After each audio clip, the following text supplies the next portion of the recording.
सहना भवतु सहनौ भुनक्तु सह वीर्यं करवावहै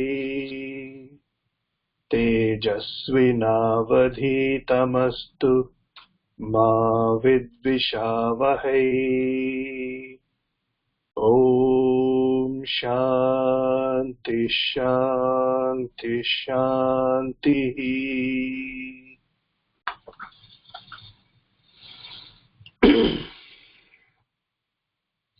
सदाशिवसमारम्भाम् शङ्कराचार्यमध्यमाम् अस्मदाचार्यपर्यन्ताम् वन्दे गुरुपरम्पराम्।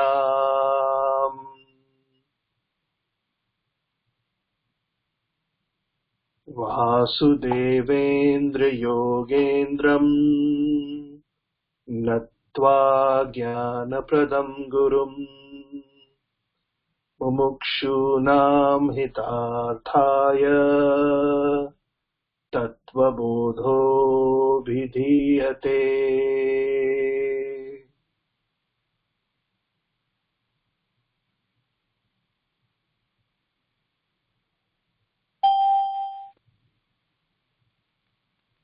Namaskar. Good morning. Please find a seat so you can sit comfortably. Doesn't matter if your legs are folded or hanging, whether you are sitting in a chair or on the floor or on the bed. Just find a comfortable place to sit in. Some place where you can sit for a few minutes quietly. It's early morning for some of you, mid-morning for others. Set aside all of your anxieties and worries. We wear a crown of responsibilities and ambitions and goals. Set them off for a few minutes. Give yourself the opportunity to meditate for 15 minutes this morning. Short time. Give yourself permission to be away from your worries and anxieties in life. Understand that they will all come back as soon as your meditation is complete. Om.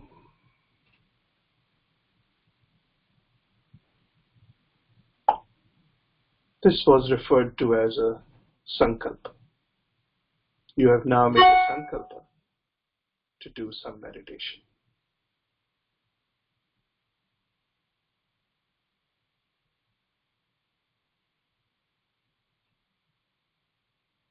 Take a deep breath in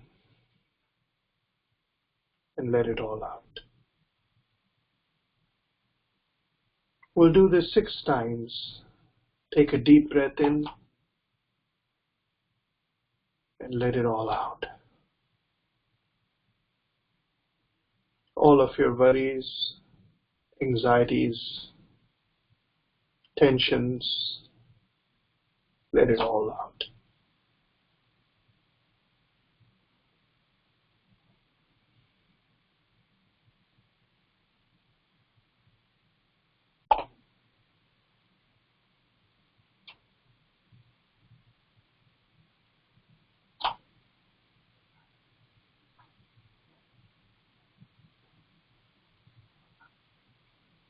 Become aware of your body,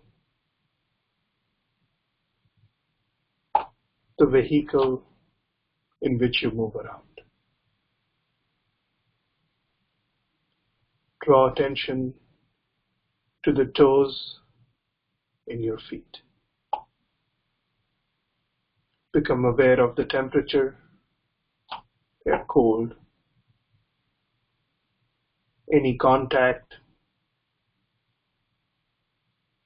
touch, pressure, texture of clothing, and let it be relaxed.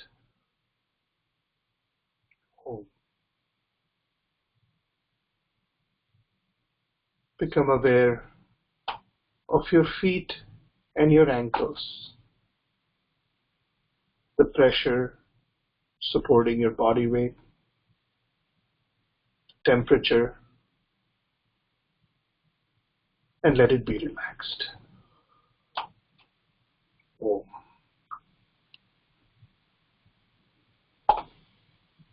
Become aware of your heels, ankles, and calves. Once again, the sensation of touch, pressure. Let your muscles be relaxed. Om.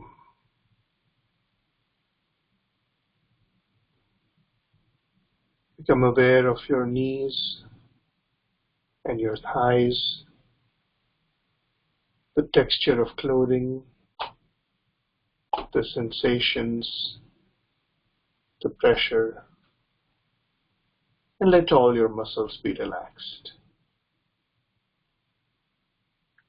Om.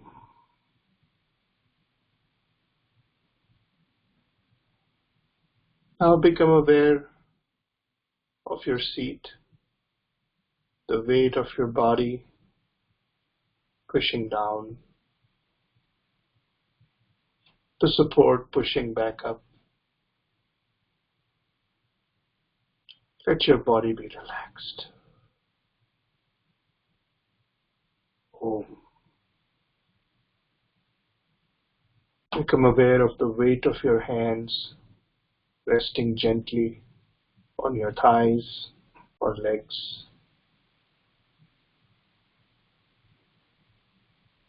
The pressure of your body on your lower half, the reaction from the floor. Let all your muscles be relaxed. Om.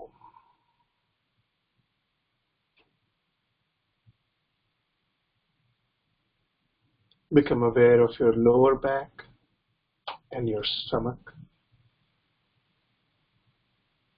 Breathe to your stomach. Let the air come in and watch as your stomach goes out and back in with each breath.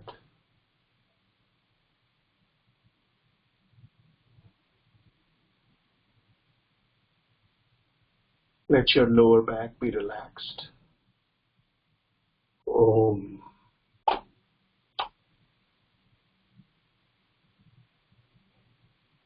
Become aware of your upper back and chest, rising gently with each breath, falling gently with each breath out. Om.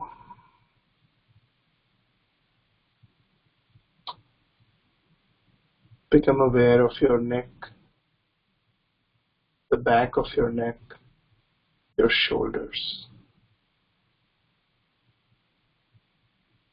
We hold the weight of the world on our shoulders. Let it be relaxed for a few minutes. Om. Become aware of your upper arms, the clothing, the texture. Let it be relaxed. Om. Your forearms, up to your hands, fingers, fingertips. Let it all be relaxed. Om.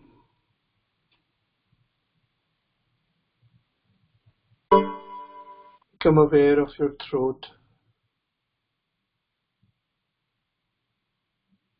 air going in, feeling cool and sharp in your throat.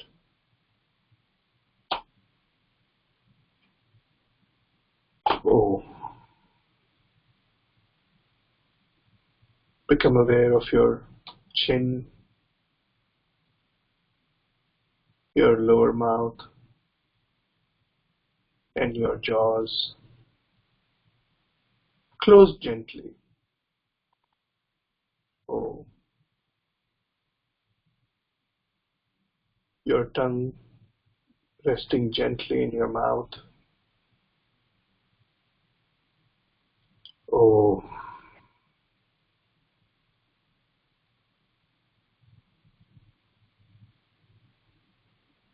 Your upper lips, nose, your cheek,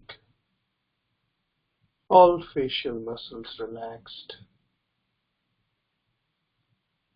Oh. Become aware of your eyes and your temple. Out of anxiety, stress, let it go. Oh. Become aware of your head and your ears and the back of your head. Let it all escape from the top. Oh.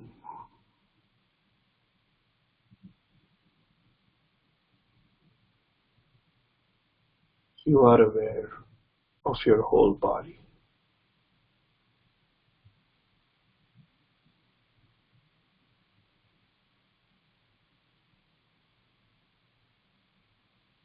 The Sthula Sharira. But the sensation of touch from the toes in your feet all the way to the top of your head. The sensation of touch. Twak. Giving you temperature, pressure, texture. And you are aware of it. You are aware of your body and the sensations that you have access to. Oh, let it be relaxed.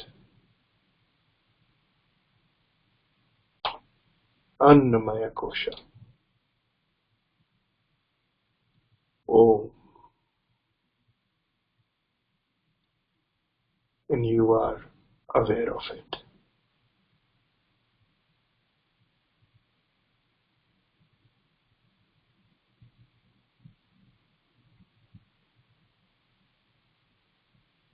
Now draw your attention to your breath,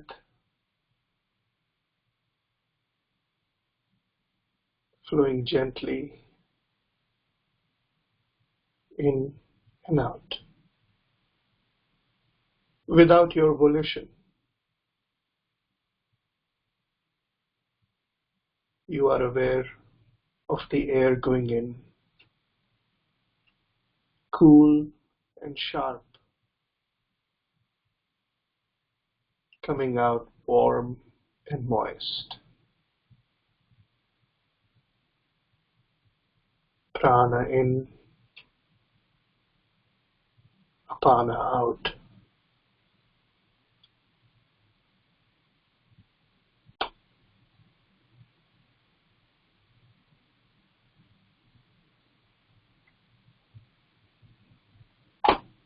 The breath continues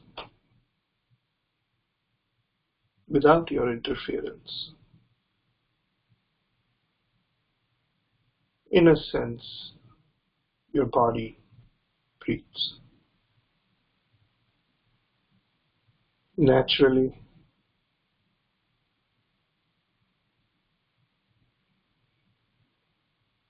And you are aware of the breathing body.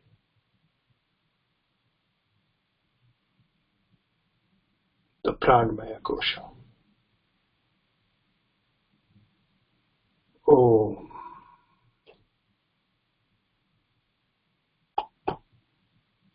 I am aware of the body and the activities of the body. The sthula sharira and the pranamaya kosha. Om.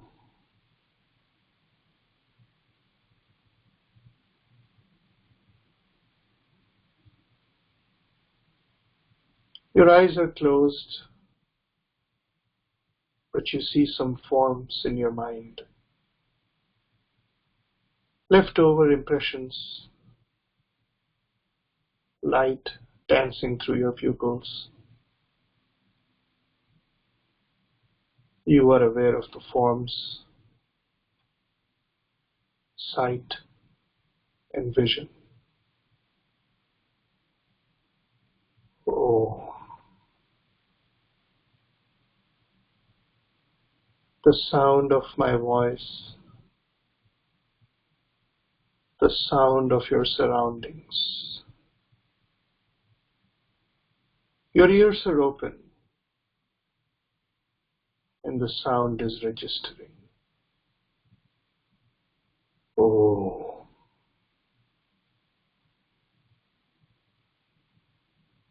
You don't have to do anything. The sound is there in your mind. Oh. And you are aware of it. Any smells,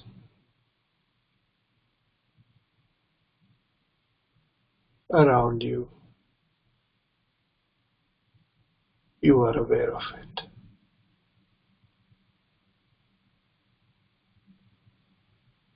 The leftover sensation of taste in your mouth, you are aware of it. Oh.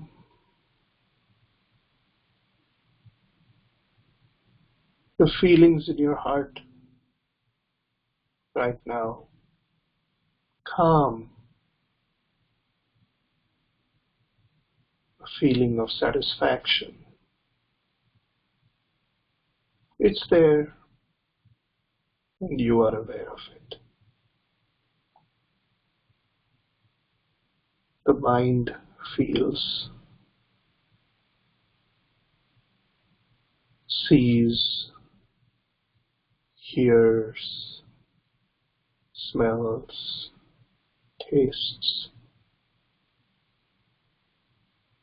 They are all in front of you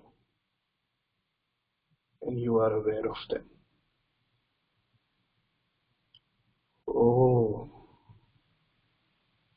manmaya kosha.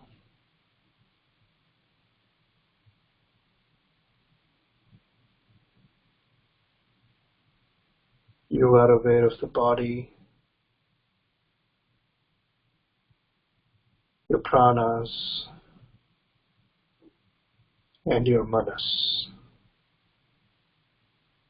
Om.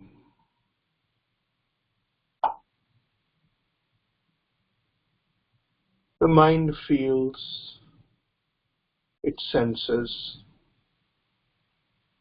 without your interference, and you are aware of it. Oh.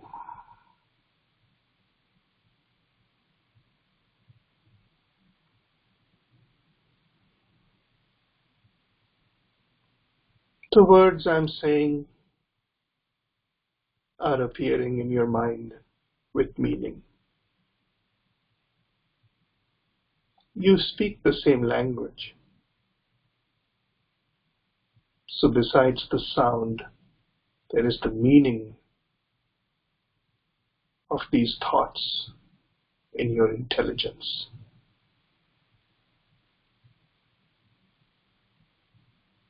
And you are aware of the meaning.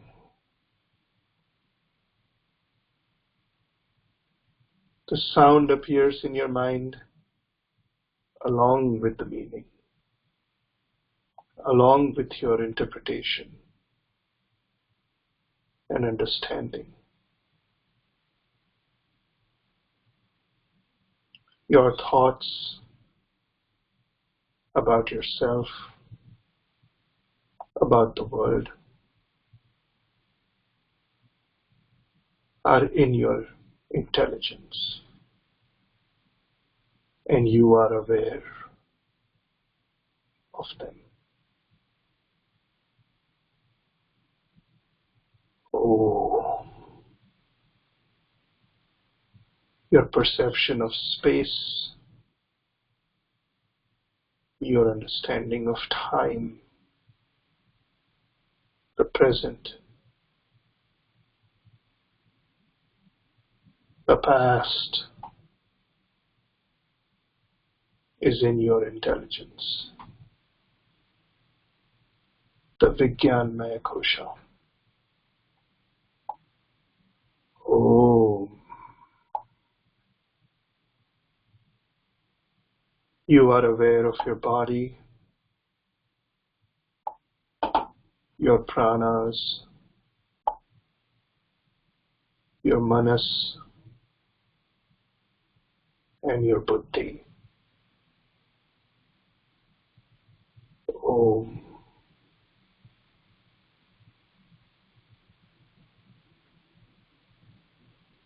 your sensations keep changing. Your thoughts keep changing. But you remain aware of it. Oh,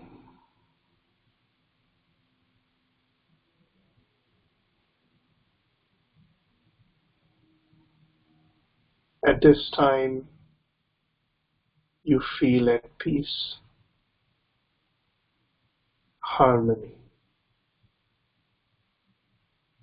This is also a thought and a feeling. The feeling of Ananda, the vritti of Ananda, the Anandamaya Kosha. And you are aware of this Ananda in your being.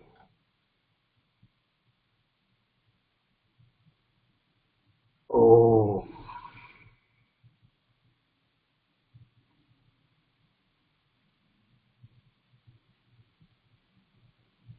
I am aware of the body, the sensations, the feelings, the thoughts, and even the experience of happiness.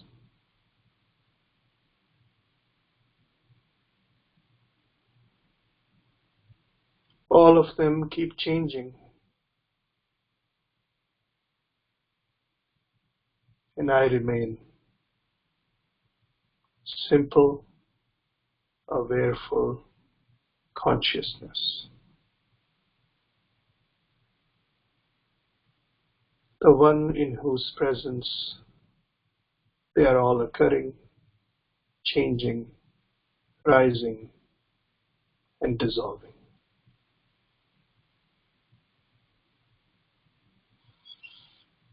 Oh,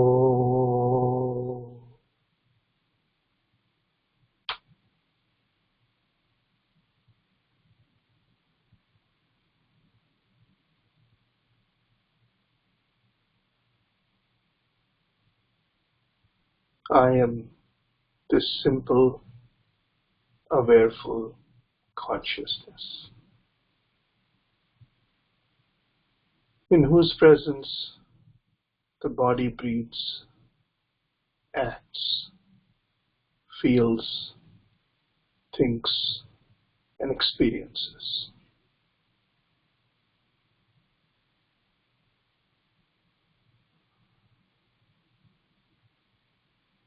I am aware of them all, and they keep changing.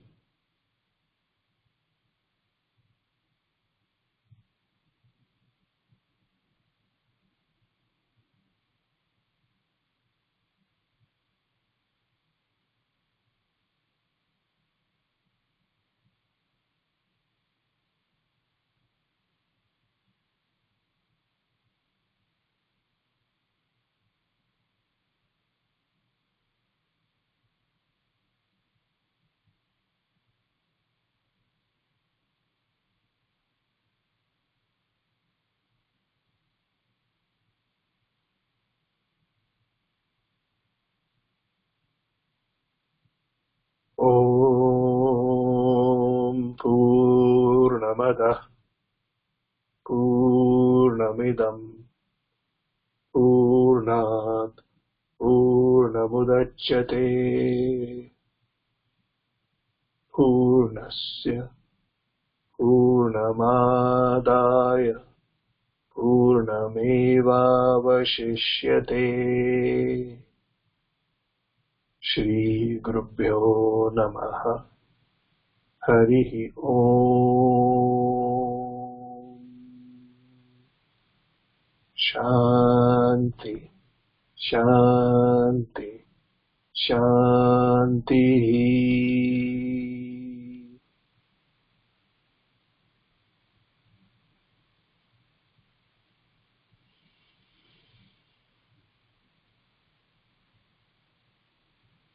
The meditation is complete.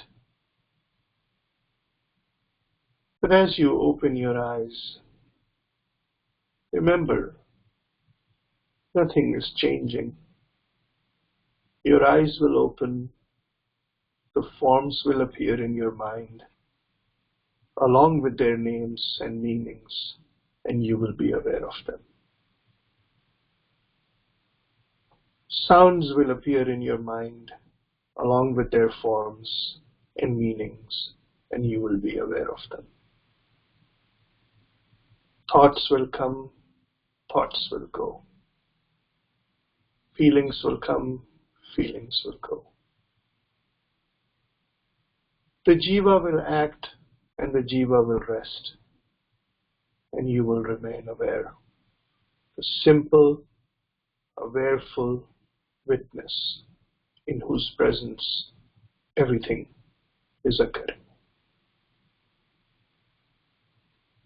The simple, awareful witness without whose presence nothing will happen. Your own true face, your own true nature is nothing but simple, awareful consciousness. Oh.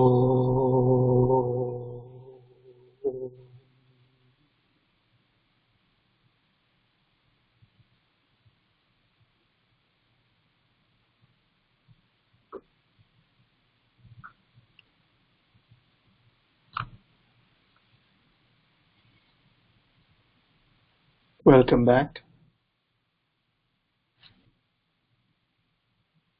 Are you all still with me?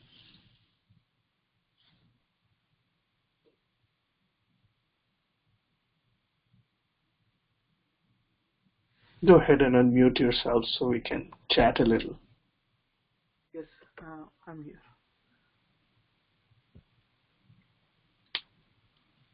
Was the sound loud enough for you to hear? Yes. Yes.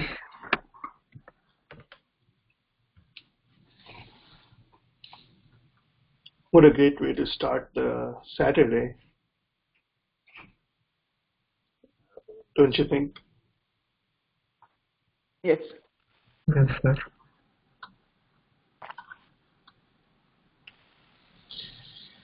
And cover the verses that we've been talking about for the past few weeks.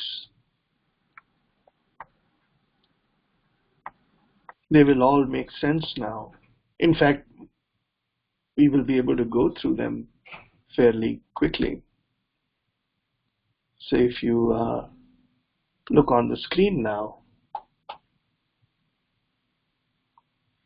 the verse was Panchakoshaha Ke. What are the 5 koshas? And the answer is Annamaya, Pranamaya, Manomaya, Vijnanamaya, Anandamaya, Cha iti. Then the question is Annamaya Kaha. What is this Annamaya kosha?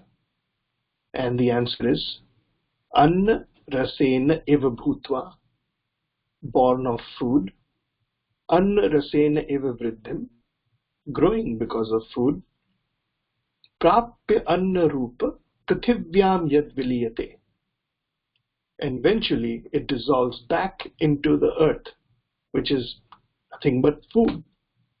Tad Annamaya Kosha Sthula Shariram.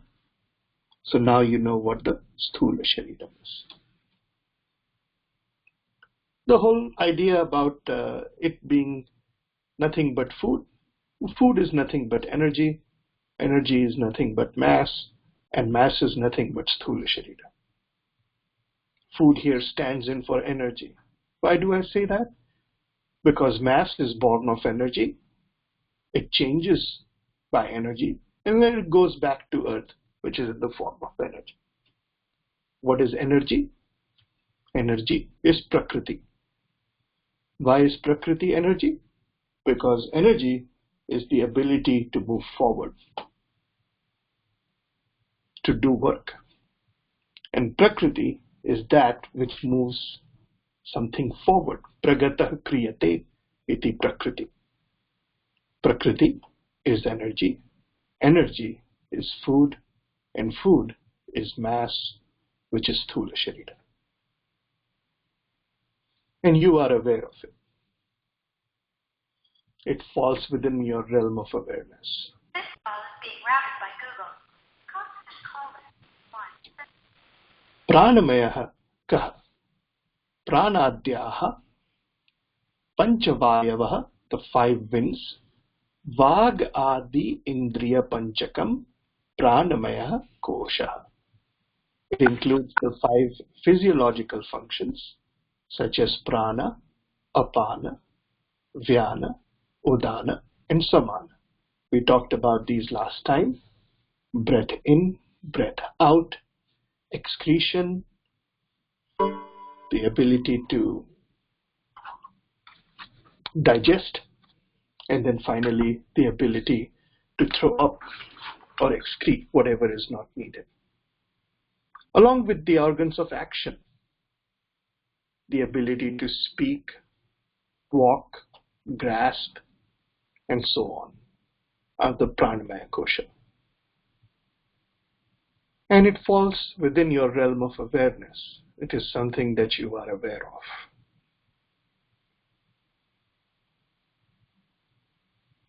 Manomaya kosha ka manah cha jnanendriya panchakam militva bhavati sa manomaya kosha. The mind, along with the 5 senses, is referred to as the manomaya kosha. The sensation of touch, smell, taste, sight, hearing, you're all aware of it. You were just fully aware of it a moment ago. Feelings, things that cannot be interrupted when they are present, are manomaya kosha. Vijnanamaya ka buddhi cha jnanendriya panchakam militva. Once again, buddhi is when you have the ability to understand the thoughts that are being presented, the information that is being brought by the senses, your ability to name them, identify them, and talk about them is Vijnanamaya. Your understanding of the thoughts, the intelligence behind the laws is all Vijnanamaya kosha. And you are aware of it. The words along with their meanings are appearing in your mind, and whatever is appearing in your mind along with its intelligence is something that you are aware of. Anandamaya kah evamev karana sharira bhuta vidyastha malina sattvam. It's born out of the karana sharira. When you have the karana sharira of a human being, the ananda will be associated with that of being a human being. Priya adi vritti samhitam tat anandamaya kosha. The events that occur in your mind when you see something that you like, when you get something that you like, or when you are able to consume, become one with something that you truly like, all those thoughts and feelings, those modifications in the antakarana are referred to as the anandamaya kosha. The feeling of satisfaction, the feeling of happiness, all of those are mental events. They fall within the realm of your perception. They fall within the realm of your thoughts and emotions. And they are anandamaya kosha. They are still mental events or vrittis occurring within your mind. See, the key word in this sentence was priya adi vritti sahitam.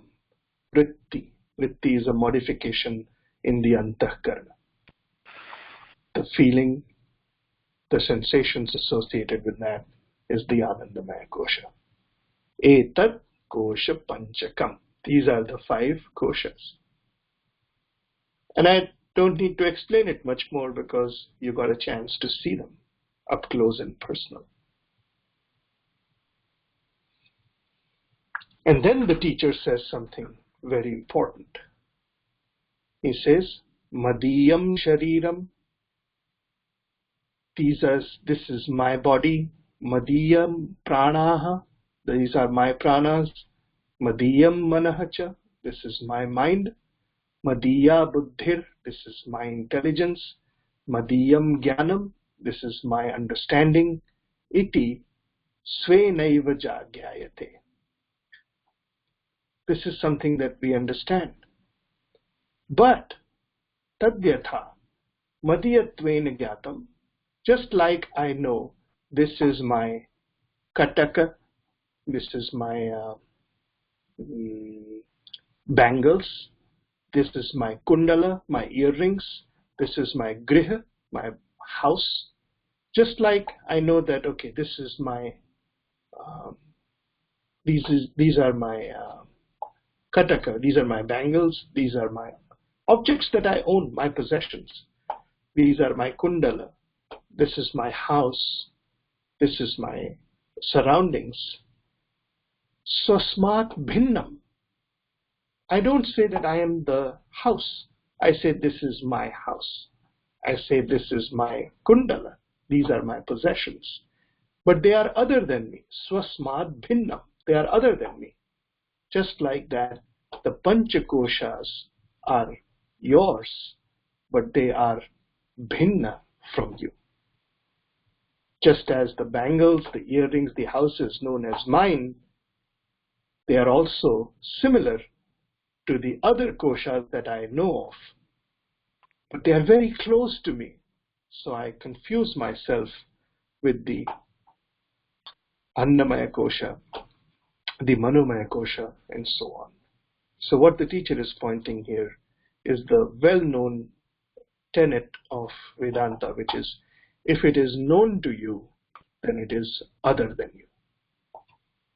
So Madiyam Shariram, Madiyaha Pranaha, if all of these are known to you, these 5 sheets, then they are Swasmat Bhinnam. Just like you know you have these possessions, you have, you know that you own this house, but you never confuse yourself with them. But somehow with these panchakoshas we superimpose ourselves on them and we say that this is me. This body is me. This mind is me. This intelligence is me. But you just saw that these things keep changing continuously. Intelligence is continuously changing. Your feelings are continuously changing. The sensations are continuously changing depending upon what your location is. The body is continuously changing. Amongst all these changes, the awareness does not change. The one who knows them, in whose presence all of this change is occurring. That simple, conscious being is neither the body, nor the pranas, nor the mind, nor the intelligence, nor the ananda. Because it is the unchanging awareness in whose presence all of these are revealed and known.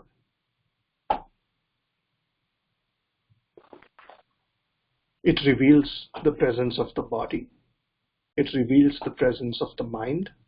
It reveals the presence of intelligence. But nothing reveals it. It is self-revealing.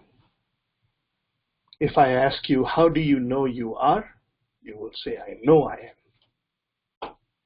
There is no pramana needed for you to know that you are, because you are that simple, awareful consciousness, in whose presence all of these other objects are illuminated. But nothing illumines that simple, awareful being. That being is self-revealing, self-aware. And it never changes, because in its presence, all of these things keep changing. It is aware of space, aware of time, aware of thoughts, intelligence, feelings, perceptions, emotions.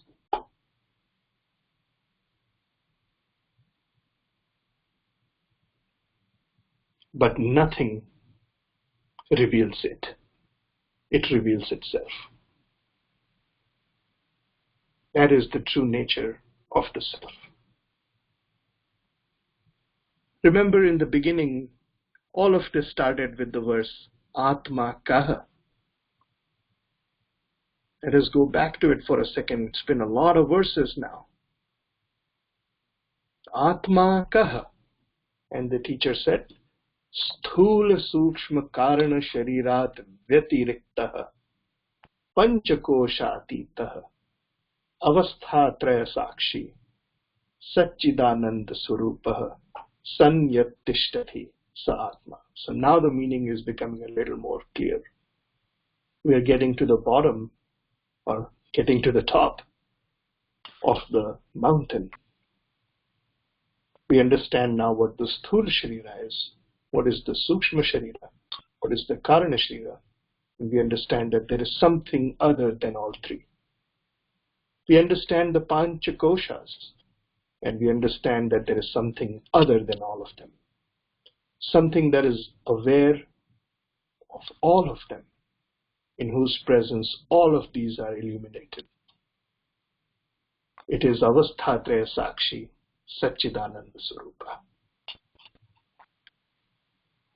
And they have spent several verses explaining or categorizing what we are aware of, to lead us to the point where we realize that we are aware of everything else, but it is the one who is the simple, awareful, conscious being.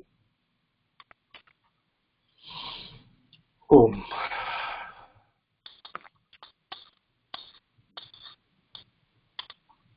So I want to pause here and open the floor up for some questions and some discussion, because next time we will come back to this topic. I think we'll perhaps start with the same meditation as well, because next time we're going to talk about what is Sat, what is Chit, and what is Ananda, as referred to in Satchidananda Swarupa. Hello. Yeah. Am I audible? Yeah. I have a question about Vijnanamaya Kosha. Can you redefine that? So Vijnanamaya Kosha is the intelligence with which you understand the thoughts as they are presented in your mind. So for example, you can hear the words appearing in your mind. But if you did not speak my language, they would be meaningless.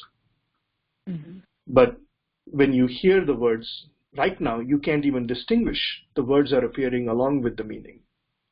And the meaning is appearing with some thought, some vritti in your mind. That is the Vijnanamaya Kosha.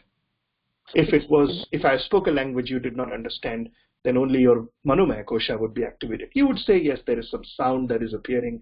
I can see that there is a human being talking, but I don't know what they're saying. Does that make sense? Yeah. So this is like, it has a part of acquired knowledge also, right? Yes, absolutely. Knowledge, Vijnanamaya Kosha, is basically the knowledge that is available to you at that given time. So, for example, another example would be when you see the sun setting, right? The vritti of the sunset appears in your antakarana, and you are aware that the sun is setting. But the Vijnanamaya Kosha is additionally aware of the fact that the sun is not setting. And that this is we are perceiving it like that because the earth is actually revolving about its own axis. Okay, so just what I'm trying to say that, what I'm trying to understand this part, that when you say it's intelligence, so intelligence and knowledge, they are two different things, right? Intelligence is power of processing or ability to process the knowledge and draw some understandings out of it. Whereas knowledge is something imparted from surroundings or from someone else, or you just gain it. So Vijnanamaya Kosha is knowledge, is it intelligence? It's combination of both. So I think you are combining knowledge. There is a little bit of difference in the way you're calling it. So there are two types of knowledge, right? There is Paravidya and Aparavidya. And I think what you're referring to is just Paravidya, which can only be imparted through the study of scripture. Knowledge can be arrived at. Doesn't necessarily have to be that it has to be arrived at through a specific means. Knowledge can also be arrived at through study and interpretation of your surroundings yourself. I'm having a harder time explaining or understanding the level of confusion that you're talking about. Intelligence is not just the processing, but also the conclusion associated with it. Yeah. So when you conclude that I am this limited individual, that conclusion sits in your heart. That conclusion was arrived at by the Vijnanamaya Kosha. That conclusion, unfortunately, is avidya. Because that conclusion is incorrect, that I am this limited body, mind, and intelligence. But at the same time, it was knowledge for you, because it was arrived at through the analysis of the data and through your thought processes. So while it was knowledge, it was at the same time avidya. You see the issue there? Yeah. It was a conclusion, but it was avidya. Mm-hmm. Now, so you could put it in a slightly different perspective, right? Look at it from a scientist's perspective. You can look at the same set of data and arrive at an incorrect conclusion. And for a little while, that could be accepted as knowledge. Correct? Until we get contrary data, or we find information or a better model that explains what's going on, and then that becomes incorrect knowledge. So knowledge is just a conclusion, in a way. And Vijnanamaya Kosha is how you get there. But what we're talking about here, when we talk about Jnana or Vidya and Avidya in the Para context, then Jnana is only knowledge of Atma, Satchidananda Atma. And everything else falls in the category of Aparavidya,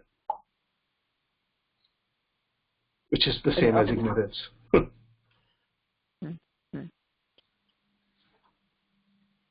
So Aparavidya is something which is like we gain from textual knowledge, right?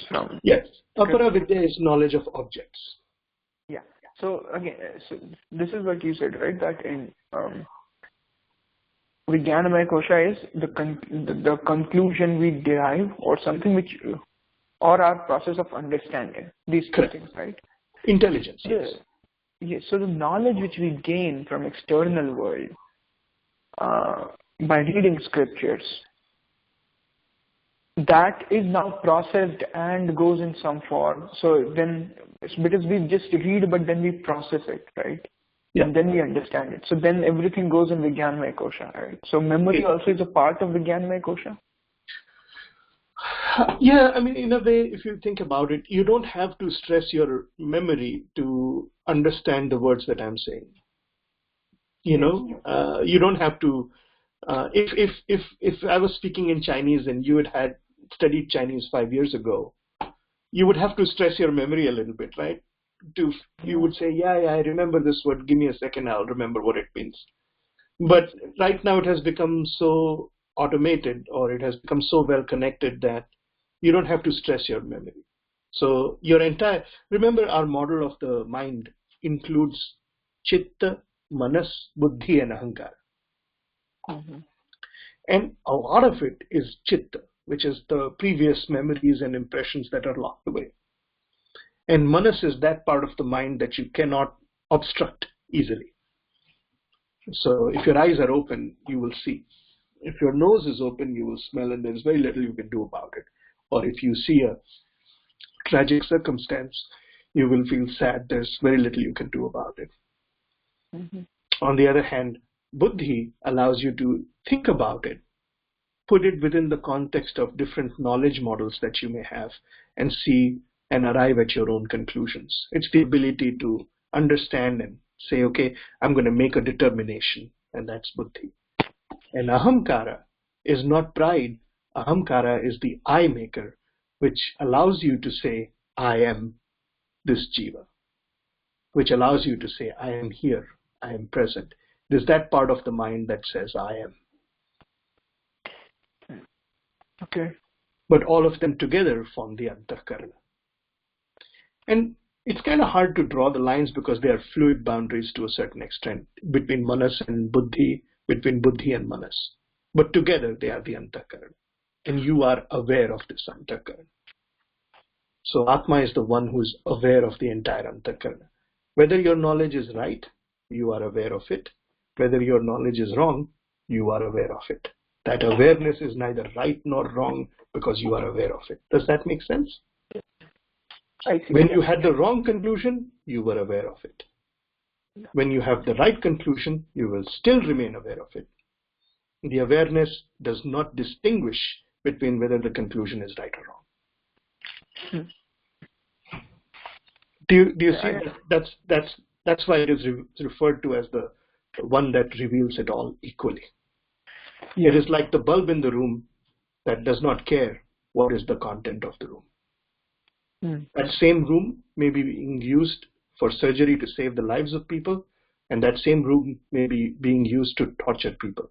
It does not care. It reveals them equally. That is the nature of the simple, conscious being. Yeah, I understand that now. Okay.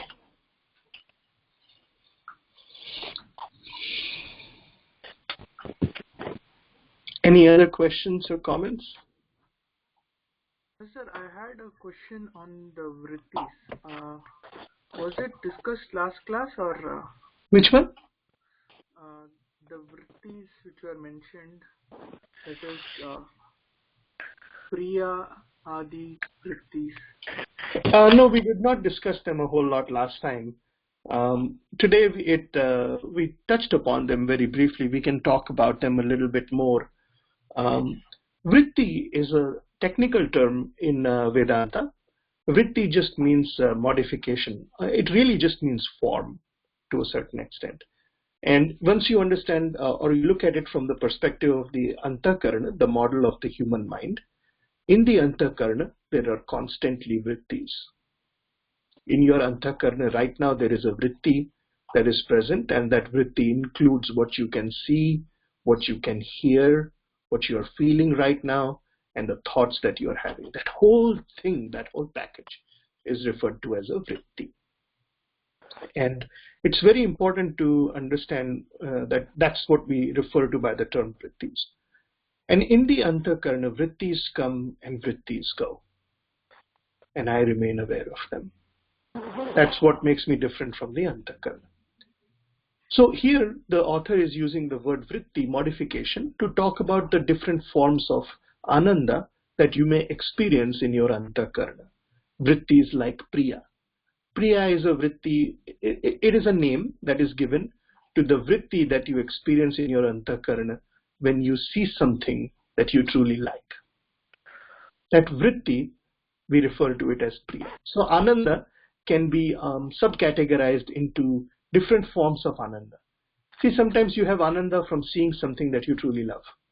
For example, you may see a painting, or you may see the sky, or you may climb a mountain and see the scene from there, or you may see your mother and she may be surprised. You may be surprised, you were not expecting to see her and she shows up. The feeling that you get, that's priya. Bodha is the vritti when you get an opportunity to be with it. So you actually get a chance to spend time with it. You bring it within your experience. You bring it closer. One is where you're seeing it. The other is where you are actually sort of together with it. That's moda. And the vritti that you have when you are consuming it is pramoda. So it's different levels of ananda, as you can imagine. Seeing something that you like, being with something that you like, and then becoming one with something that you truly love. That's pramoda. They are all vrittis. They are all modifications or feelings. It's a full package of a vritti that appears in your antakarana, and that is referred to as the anandas that are experienced by the jiva. Now there are many more. I mean, in this verse, the teacher uses just 3: priya, moda, and pramoda. I believe there are 7 forms of happiness, or maybe more, that are available in the literature that you can study and understand. But as long as you understand the difference between experiential happiness, which is a vritti, as opposed to ananda, which is your swarupa, satchidananda, as long as you understand those two differences, you'll be all right. One is ananda as a vritti, as an object in your antakarana. The other is the nature of that simple, awareful, conscious being. It's the nature of the subject that it is unbounded. Because all bondages apply to the antakarana. All the limitations apply to the antakarana, not to the subject who's aware of them. That is we'll talk about a little bit more about Sachidananda, the Ananda there next time, which is the Swarupa. Ishvara will use the word Sukha Swarupa. Sukha Swarupa, yeah. So if you say Sukha is the vritti, then Swarupa, it's referring to the subject, the awareful being themselves. Even when you have the vritti of happiness, you are there, aware of it. That awareful being is the one that is being referred to as Ananda. Professor, on Yeah. in this context of Ananda, how do we distinguish between the emotion of happiness and Ananda? Yeah. Because when you say emotions and things, it is at the level of the Vijnanamaya or Manomaya Yeah. kosha. Yeah. Why is happiness or Ananda given like a higher status, and there's something given higher than the Anandamaya kosha, which is the Swarupa of the self? Correct. So, I mean, how do we distinguish that? Correct. What we are perceiving right now is not just an emotion, but what I mean. I'm not able to differentiate between. Correct. Let me help you with that. So when we are referring to Anandamaya Kosha, there is everything that we know of so far, that we have used the word happiness or Ananda for, everything that you know of so far, everything that you have ever heard of being, people will use the word bliss and Ananda and this and that, everything that you have heard of falls within the realm of being a vritti, an experience. Everything that you know of so far falls within the realm of being a vritti. And a vritti is something that appears in the antakarana, and it appears with sensations, it appears with feelings, and it appears with thoughts. It's a full vritti, a full experience that is occurring in the antakarana. And everything that you know right now that has been classified as Ananda falls within the realm of being a vritti. Vritti is an object, something that you experience.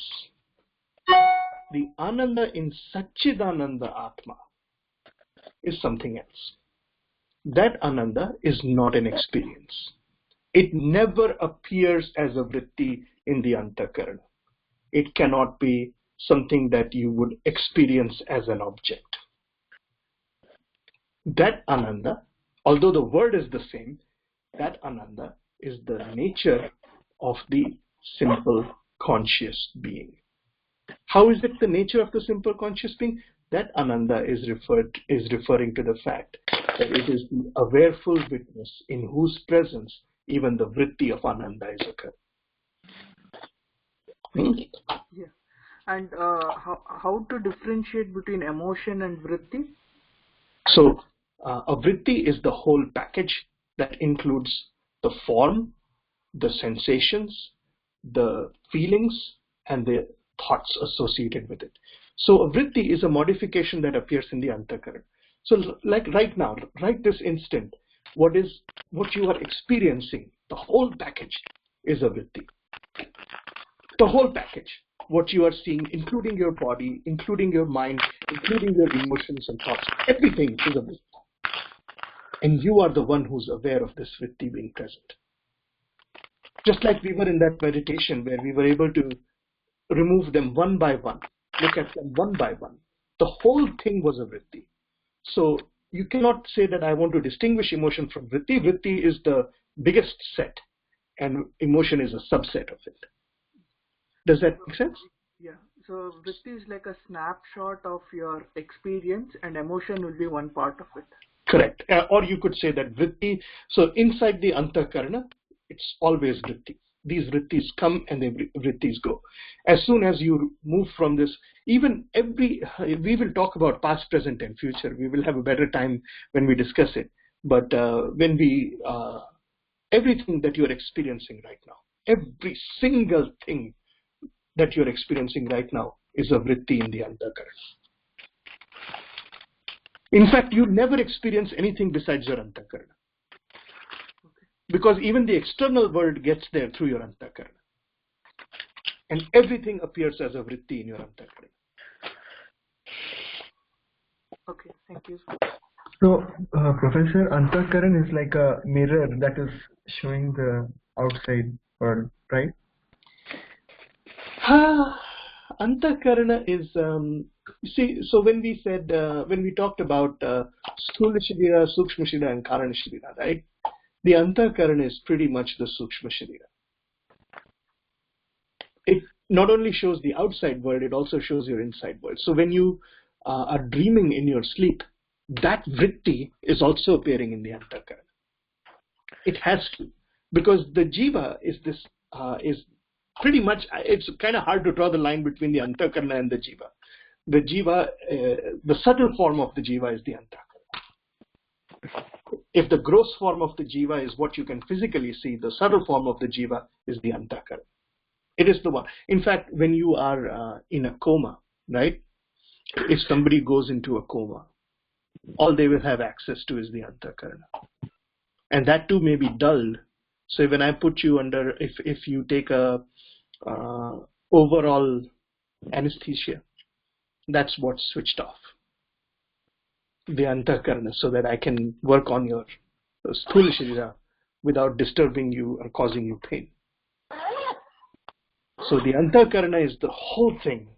And it's not just a mirror to the outside world, it's also a mirror to the inside world. And it's, I don't want to use the word mirror, I want you to, so you're familiar with Hiranyagarbha, right? The terminology of Hiranyagarbha is very, very, very important. And it will come in the second part of this. We will switch over and start looking at Vishwa and Hiranyagarbha and so on. The Hiranyagarbha is the Antakarana as it appears in the human being. If you say that the microcosm and the microcosm, that means the jiva is a reflection of the bigger jagat, then from jagat, the perspective is Hiranyagarbha. From jiva, that perspective leads you to the Antakarana.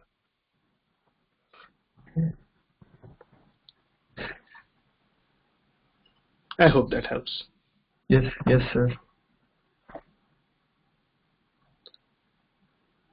Okay, we had a pretty good session this morning. I'm glad we did it. Today is the 16th, right? So next week, 15th, should be no problem. I should be able to continue on the 22nd. But the 29th, I won't. 29th, I may be able to. I haven't booked my ticket yet, so I don't know for sure. But 22nd, I should be able to continue if you all are available as well. Yes, Professor. All right, then we can do our Shanti Path and resume the rest of the morning. Om Purnamada Purnamidam Purnat Purnamudachyate Purnasya Purnamadaya Purnamevavashishyate. Om Shanti Shanti Shanti. All right.